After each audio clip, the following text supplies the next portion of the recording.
तो दोस्तों आज मैं एक्सप्लेन करूंगा नेटफ्लिक्स के ऊपर चल रही trending American supernatural horror comedy movie को, जिसका नाम है we have a ghost. Movie काफी इंटरेस्टिंग है, काफी बढ़िया है। उम्मीद करता हूँ कि आपको जरूर पसंद आएगी। और ये जो मूवी है ना, वो 2017 में आई शॉर्ट स्टोरी अर्नेस्ट के ऊपर बेस्ड है। इस मूवी को देखने में आपको काफी मजा आएगा, तो नेटफ्लिक्स पे जाकर जरूर देखना। तो चलिए अब बिना किसी देरी के चलते हैं सीधा वीडियो की तरफ।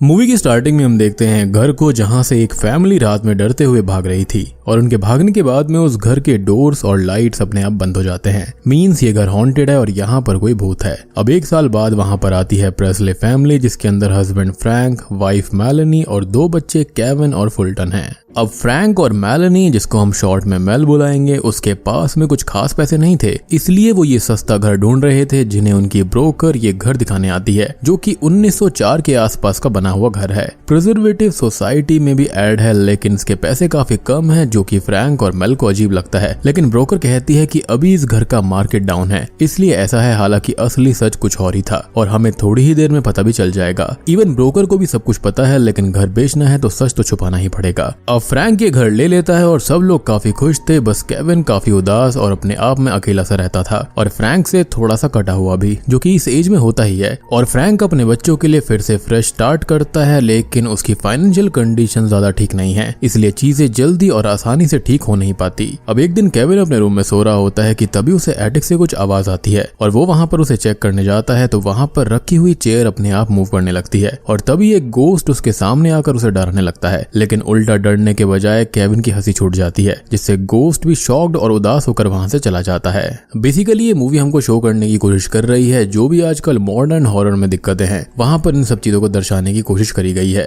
लाइक अगर आप ऐसी सिचुएशन में होते तो शायद से आप भी मजाक उड़ाते या फिर मस्ती करते। आई मीन कई लोग ऐसे हैं जो कि इस चीज को मानते नहीं और इसका मजाक उड़ाते हैं, तो उसको ध्यान में रखते हुए इसे बनाया गया है। अगले दिन केविन स्कूल में गोस्ट के बारे में ही रिसर्च कर रहा होता है कि वो यहाँ कैसे आते हैं, कैसे फंस जाते हैं इस दुनिया में एंड ऑल। साथ ही साथ उसे ये पता चलता है कि गोस्ट अक्सर ट्रॉमा की वजह से किसी जगह पर फंस जाते हैं। और अब यहाँ पर गोस्ट और डीमन में फर्क होता है। गोस्ट वो होता है जो कि कभी इंसान था, उसकी ही स्पिरिट होती है जो कि गोस्ट बन जाती है, जो कि किसी अधूरी इच्छा की वजह से कहीं पर अटक जाती है, यानी कि हमारी धरती पर। और बात करें डीमन के बारे में, तो डीमंस वो होते हैं जो कभी इंसान थे ही नहीं, उनकी शुरुआत ही नेगेटिविटी और इविलनेस से हुई थी। खैर अब उसे अपनी नेबरहुड नेम्ड जॉय मिलती है, जो कि उससे थोड़ी बहुत बात करती है, और वो एशियन थी, जिससे स्कूल में बच्चे उसे थोड़ा बहुत बुली करते थे। लेकिन यहाँ पर वो केविन से सब शेयर करती है। वो उससे घर के बारे में बात करता है, तो वो सीधा बोलती है कि उस घर को हाउस ऑफ डेथ कहा जाता है, और वो खुद नहीं मानती, लेकिन सबको उस घर के बारे में यही कहना है कि वो हॉन्टेड है। खैर अब केविन घर आता है और फिर से एटिक में जाता है, तो फिर से उसे वही गोस्ट मिलता है और वो फिर से उसे डराने की कोशिश करता है। लेकिन केविन डरता तो था नहीं और वो उससे बात करने की कोशिश करता है। खैर अब केविन को यहाँ पर उसका नाम पता चलता है, जो कि अर्नेस्ट है, और गोस्ट की तरह उसे कोई छू नहीं सकता था, लेकिन वो खुद चाहे तो किसी को भी टच कर सकता था।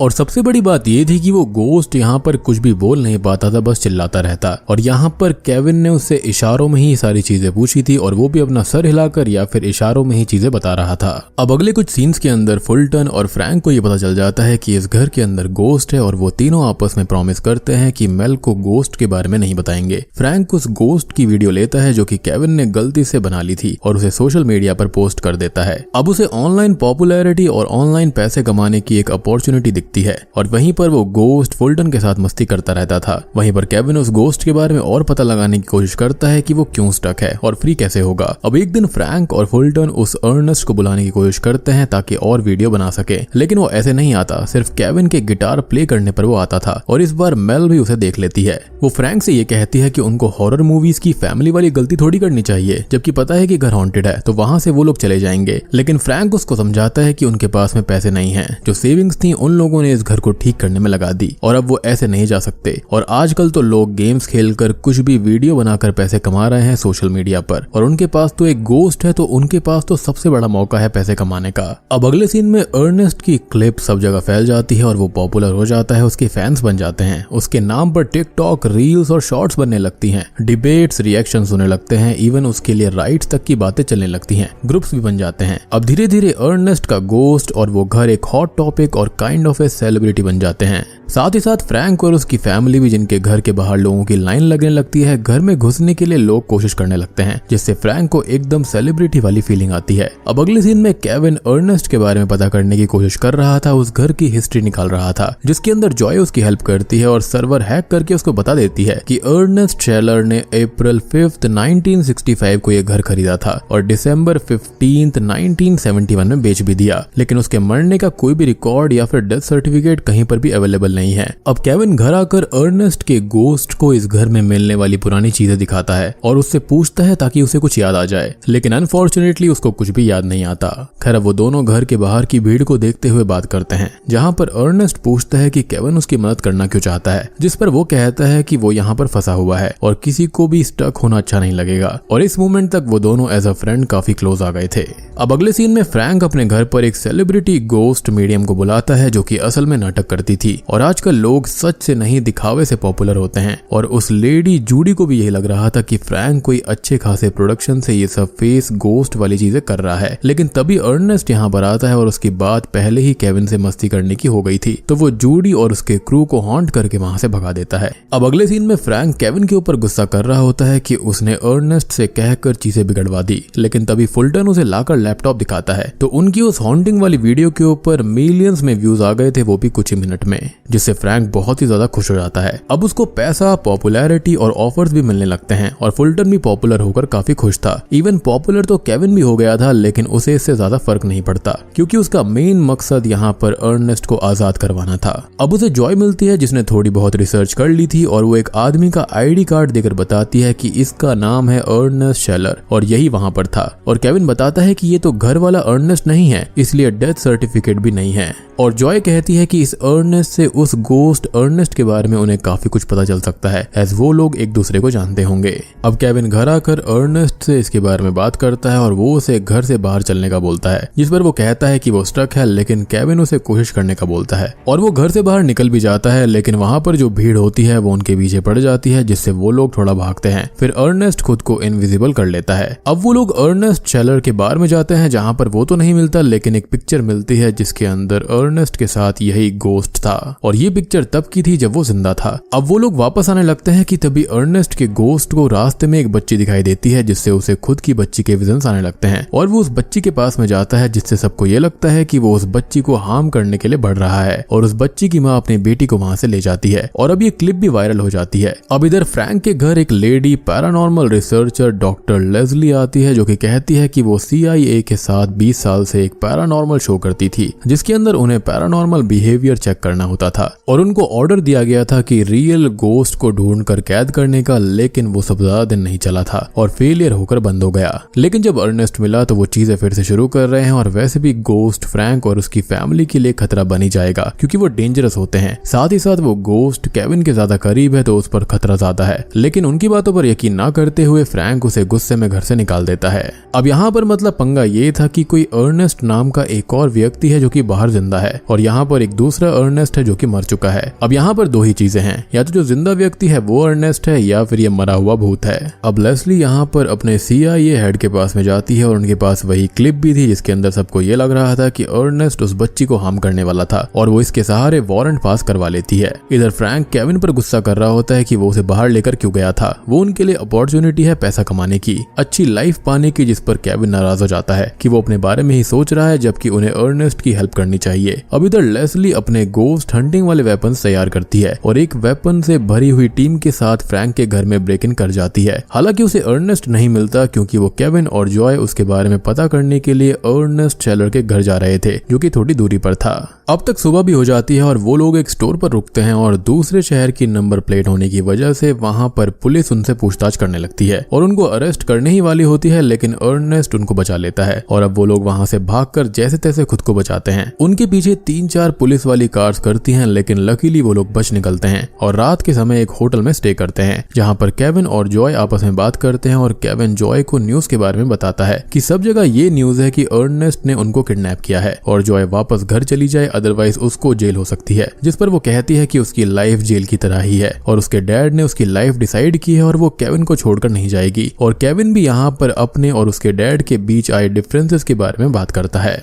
यानी कि ये मूवी जो है ना वो काफी सारे लेवल्स में काफी डीप चली जाती है। आज आजकल ऐसी मिसअंडरस्टैंडिंग्स होना काफी नॉर्मल है। अब अगले दिन वो लोग एक कार चोरी करते हैं क्योंकि पहले वाली कार खराब हो गई थी ओवर स्पीडिंग की वजह से, और इधर फ्रैंक और उसकी फैमिली को CIA ने होस्टेज करके रखा हुआ था, जिनसे छुपकर मेल फोन उठा लेती है, जिस पर केविन कॉल करता है और उसकी माँ उससे कहती है कि वो उसके साथ में है और वो वही करे जो उसका दिल कह रहा था। अब CIA और लेस्ली को नहीं पता था कि केविन और अर्नेस्ट कहाँ पर है, लेकिन तभी वहां पर अर्नेस्ट शेलर के बार की वर्कर आ जाती है, जो कि उसका एड्रेस दे देती है क्योंकि वो लोग वहीं जा रहे थे।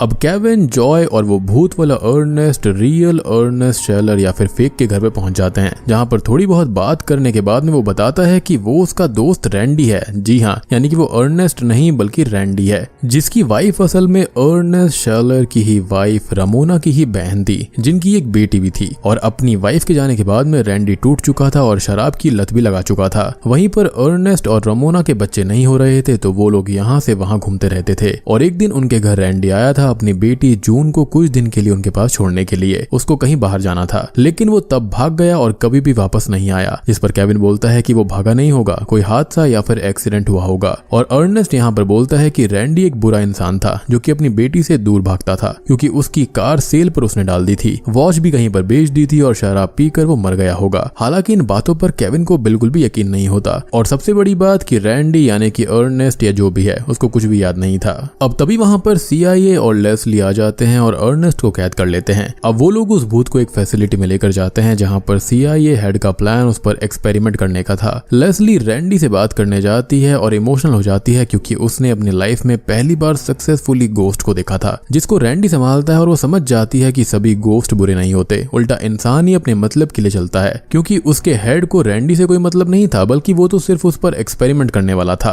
अब रैंडी के पकड़े जाने पर घर पर केविन उदास रहने लगता है और एक दिन फ्रैंक उससे बात करने आता है और कहता है कि उसने हमेशा अच्छा इंसान बनने की कोशिश की अपनी फैमिली के लिए, लेकिन कभी चीजें सही से वर्क नहीं करती। लेकिन उसके बेटे ने सही चीज करने की ठानी है, जो उसके लिए फक्र की बात है। और वो दोनों ही इमोशनल हो जाते हैं, जिससे उनके बीच की दूरियां कम होने लगती हैं। अब इधर फैसिलिटी के अंदर रैंडी के ऊपर एक्सपेरिमेंट चल रहे होते हैं कि तभी उसे एक गार्ड की जैकेट पर एक बर्ड साइन दिखाई देता है और उसने ऐसा ही बर्ड स्टैचू देखा था अर्नेस्ट के घर पर, जिससे उसे विजन्स आते हैं और सब कुछ साफ हो जाता है। और दोस्तों, अब यहाँ पर खुलते हैं इस मूवी के असली पत्ते। तो असल में हुआ ये था कि अर्नेस्ट और रमोना के बच्चे नहीं हो रहे थे, और जब उस दिन रैंडी अपनी बेटी उनके पास कुछ दिन के लिए छोड़ने आया था तो उनकी नीयत पलट गई थी और अर्नेस्ट ने रैंडी के सर पर वही बर्ड स्टैचू मारकर उसे बेहोश कर दिया और जिंदा ही गाड़ दिया था। और रैंडी यहाँ पर जिंदा ही गाड़ा गया था, इसलिए उसको कुछ भी याद नहीं था।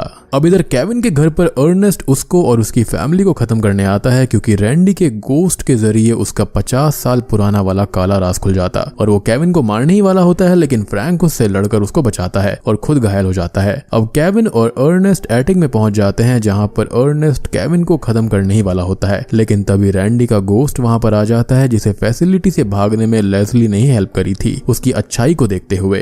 अब वो अर्नेस्ट को बहुत तेज स्लैप करता है और उसको बेहोशी की हालत में कर देता है, लेकिन वो पूरी तरह से बेहोश नहीं होता, तो वो केविन को खत्म करने आगे बढ़ता है। लेकिन तभी फ्रैंक वहां पर आकर उसे विंडो से नीचे गिरा देता है, जिससे वो खत्म हो जाता है और सडनली रैंडी भी गायब हो जाता है। अब अगले सीन में CIA हेड केविन से पूछताछ कर रहा था कि रैंडी सडनली गायब कैसे हो गया, जिस पर केविन बताता है कि उसे नहीं पता, शायद उसका पर्पस पूरा हो गया था और शायद से हो सकता है कि उसे यहाँ पर नहीं रुकना होगा। और हेड जानता था कि केविन ऐसे सच नहीं बताएगा, तो वो ऑफ द रिकॉर्ड पूछता है, जिस पर केविन बताता है और हम फ्लैशबैक देखते हैं, जिसके अंदर आखिरी टाइम फ्रैंक और केविन ने रैंडी को उसकी बेटी जून से मिलवा दिया था और उसे छूते ही रैंडी को सब कुछ याद आ गया। वो कुछ टाइम केविन के साथ स्पेंड करता है और अब वो इस दुनिया से मुक्त होकर हेवन चला जाता है, क्योंकि उसकी अधूरी इच्छा या फिर उसका जो भी पर्पस था वो सॉल्व हो चुका था।